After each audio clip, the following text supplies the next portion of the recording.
There was just one problem. I wasn't very good. You started learning English not so long time ago. You're ambitious and feel you can do better, but you are constantly trying to translate what you want to say and finding yourself stuck in the process. If this is what happens, today I'm gonna tell you how to learn English without making it a double job for your brain, which is a constant connection between your native language and English. Because this process is only pulling you back. I'm not only going to explain you in theory how it works, I will also tell you about my own experience and we'll put it in practice together while watching the film Dirty Rotten Scoundrels. It's going to be interesting, informative and very productive. So let's make your English learning easier and faster. Are you ready? Then let's go get 'em. So your question at this point could be, how am I supposed to understand the word or phrase if I don't translate it? Your brain is a miracle. It can do unbelievable things. You just have to trust it and believe in yourself. When you start learning a new language, your brain has to get used to it. It needs time. Take the whole process of it like a little baby. I'll explain. How does a baby learn a language? Do you explain a 1-year-old what a subject is, what a predicate is, what the future simple is? Of course not. So without any grammar knowledge, any sentence structure knowledge, babies understand you and start talking. What's your favorite snack? Turkey.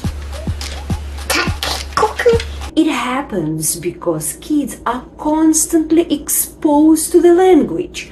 People talking, cartoons, TV shows, songs playing. Their brain makes a pattern of the language, the accent, pronunciation, and makes connections. Object to the word, action to the word, and so on and so forth. It happened to you the same way when you were a baby. Do kids make mistakes? They do. They say he have, I is, and it's okay. So why 2-year-olds can say I is, but 3 or 4-year-olds would not do that and say I am? Is it because a teacher explains the kid the verb to be has 3 forms, am is are, am is used with I? No, right? The kid hears I am all the time, and their brain makes a pattern, so they say what others say. Your pants are black and my pants are black. This whole process is divided into 3 main steps. Step number 1, perception. Hearing and receiving. You have to surround yourself with this language as maximum as you possibly can. You're a beginner? Go for simple cartoons, slow songs, and movies where actors talk slowly. And this is the reason why I've chosen Dirty Rotten Scoundrels film for our lesson today. Firstly, it's a great comedy that gives great positive vibes. We find a woman, set a price, and the first man to extract the correct amount from her wins. Secondly, it has an amazing and unexpected twist in the end that will surprise you. Let the contest begin. If I lose, I'll leave. If I win, you leave. And thirdly, because the film follows the old school style of Hollywood films. I'll explain. The best for beginners would be 40s, 50s, 60s and 70s films. Why are those films perfect for beginners? Actors had to speak clear and pronounce their words thoroughly, like on stage, because the technology and the microphones were not that advanced. All actors had to speak with the accent designed specifically for movies. Dirty Rotten Scoundrels is 1988 film, but it still follows that style, so it's not very old and fits amazingly for beginners. As promised, I'm gonna tell you about my own experience. English is not my native language, but it doesn't make me worse or bad teacher. So for about 5 years at school, my English classes were in my native language. I heard English only when the teacher was reading or when we were listening to something, which was less than a quarter of the lesson. But we did a great number of grammar exercises and translation exercises. The results? I was like a dog. I could understand a bit, but say nothing. My brain was always in a translation mode, and I always ended up in arrow 404, page not found. You know what I mean? It was deeply frustrating. That's why I know what you are going through, and I want to help. Well, then I was lucky. I've got a teacher who was only speaking English no matter what. It was difficult at the beginning, but after about 3 months, I started talking. I started answering his questions, explaining my feelings, telling stories about my day, and I was amazed with myself. I couldn't believe it was happening. And only after a year, I successfully passed an English exam and was accepted into a foreign language faculty at the teacher training university. And it was not because I was talented or skilled, but because I was exposed to the English language every day, which let my brain adapt to it, forced me to start thinking in English, and as a result, talking in English.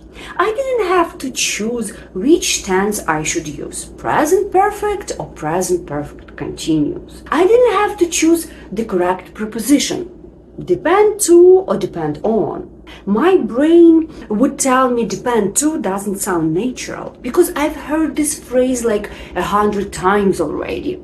So I would say depend on without even learning the phrase and without its translation because I understand what it means from hundreds of examples. That's why this first step, hearing and receiving, is so important.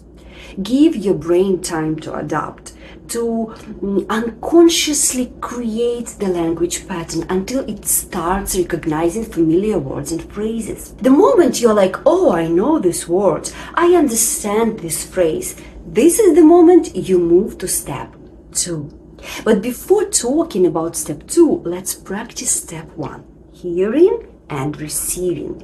Let's watch the beginning of the movie, get used to actors' pronunciation, sounds, and you'll see no translation needed. Your Highness, please allow me to make this little contribution. A woman offers something very expensive to a man who refuses to take that. She's calling him Your Highness. Even though I know those pearls would mean freedom for many of my people, I will not take them. He's calling that expensive thing pearls. So we already have a connection. Word with object. The men of my country are proud. They would die rather than have their prince accept charity. His men call him a prince, and they would not accept charity. Then consider the lives of the children. For the children. She's giving her pearls for free.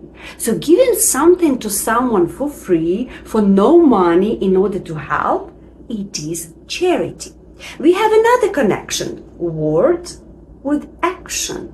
Now we can recognize at least 2 words, pearls and charity, without dictionaries and without translations. Amazing, isn't it? And I agree, there are words that you need to look up in the dictionary, but please use only English to English dictionaries, not English to your native language dictionary, because this is already a translation and your brain has to store double information for one meaning. Think about it as a phone's storage. The fuller it gets, the slower your phone works. Look at the picture. Let's say you know 2,000 words in your native language and 2,000 words in English. Your brain can easily switch and choose either this language or that language. But if you use an English word and another language word for one meaning, you double it, maybe even triple it. So your brain has to work harder to choose from this pile of words. That's why you're getting stuck when you think in your native language and try to translate it into English. Take also cultural presence into consideration. Not every phrase or idiom can be translated or sound the same. So your task is to eliminate this translation process and start learning English as a baby with minimum connections to your native language. So let's practice a bit more. She's the blonde in the blue sequin dress. Extremely rich. They are talking about a woman who is rich and corruptible. Very married. Eminently corruptible. This word corruptible sounds similar in lots of languages. That's why it's easy to understand. So we understand she doesn't mind doing something bad for her personal gain. So the prince says, Perfect. He joins her and they play roulette. The word perfect is also easy, but as an example, we can make a connection of the word and the situation. If you like something very much, you say perfect. Not the royal ring, Your Highness. Do you want the whole world to know? They lose, but he wants to use his ring. Again, connection. Ring, the word, and the object. But more importantly, a question pattern. Do you want? Do you want the whole world to know? Even without realizing it, your brain has already made a question pattern. Do you? After hearing this type of question 10 more times, your brain will start making it easily. You won't even notice. I've already caused the prince in. It has got her attention. Something is going on here. He creates a total conspiracy. You've already risked too much just in speaking to me. I still want to help. The word risk also sounds similar in many languages, which makes it easy to understand. My God, you're attractive. It's late. I must go. He disappears, which makes her totally fall for him. She also gives him her jewelry for some mystical cause. The freedom fighters, thank you. They are splitting the money, This goes to you, Andre. This goes to me. which means they play women for a fool, making them believe in a fake story about a prince and his mystical cause. He says, this goes to you, this goes to you. Situation, phrase. When you are distributing something, you say, this goes to you. The fake prince goes to Zurich by train. It's the city in Switzerland. In the restaurant, we meet another hero of the story. Excuse me. May I sit here, please? If you like. We've come to a second step. Now, when our brain is used to the English language, we can recognize words and even understand them from the context. This is called comprehension. The more you listen to, the more you watch, the more words you understand. So what is he saying to the waiter? Would you like to see the menu? Oh, yes. I'm starving. I'm starving. You might not know the word, but your brain understands he wants to eat. In case you know the word hungry, then you might wonder, what's the difference? In this case, use the dictionary, English to English, which would tell you starving is to be very hungry, to want to eat very much. But he doesn't order anything, saying the following. I think I'll just have some water. Water? The fake prince gives him a look, understanding what he's doing. I'm saving my money for something special. My grandmother, she raised me. My real parents didn't want me. He's playing with her feelings, making her feel sorry for him and want to help. Give this man whatever he wants. Oh, I can't let you buy me a meal. Nonsense. He's another fake prince, but not as big as the first one. He's another scoundrel. That's where the name of the movie comes from. So we can make a conclusion. It's the person who lies, who is dishonest and immoral.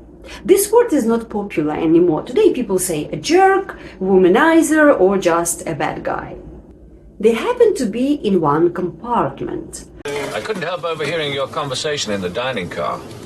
I couldn't help overhearing your conversation, he says. We understand that overhearing means to hear something, but not directly when you are not a part of a conversation.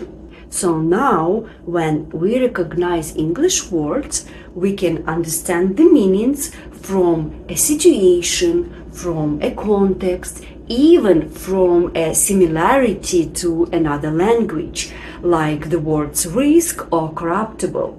We can move to step 3, which is thinking and speaking in English. How to do it? Number 1, you can describe what happened in the restaurant. Easy and simple. Let's use the words over here for this practice. One guy talks to a woman, another guy overhears their conversation. Number 2, describe your own situation. Example, when I use public transport, I overhear someone's conversation. Remember, only listening and understanding English will not help you speak. It will help you start thinking and speaking in English easier and faster, but you have to practice. Let's try and talk about what happens next. Don't be afraid of making mistakes. Don't translate anything. Trust your brain. Watch the part, pause and talk. Don't be in rush. Try to describe as much as you can. You can do it. Listen, we're the weaker sex. I say, let them give us money. Let's live off them for a while.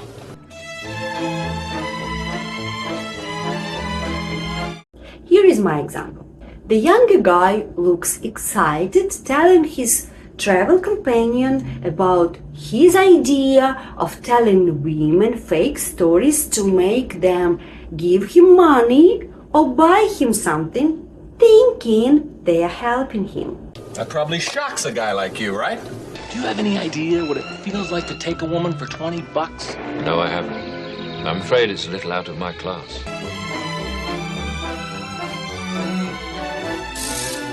The older guy, who is a total pro at this and makes lots of money out of this, keeps calm and looks uninterested. You're headed for the Riviera? Yeah, there's a little town there supposed to be crawling with rich women. I'm afraid you've been misinformed. Still doesn't hurt to check it out.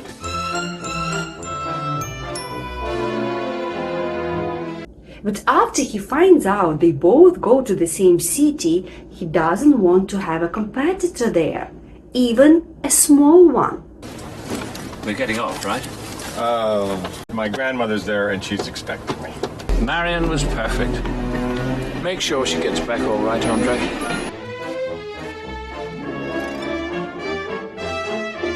So he tricks him and makes him believe he has more chances with rich women in another city.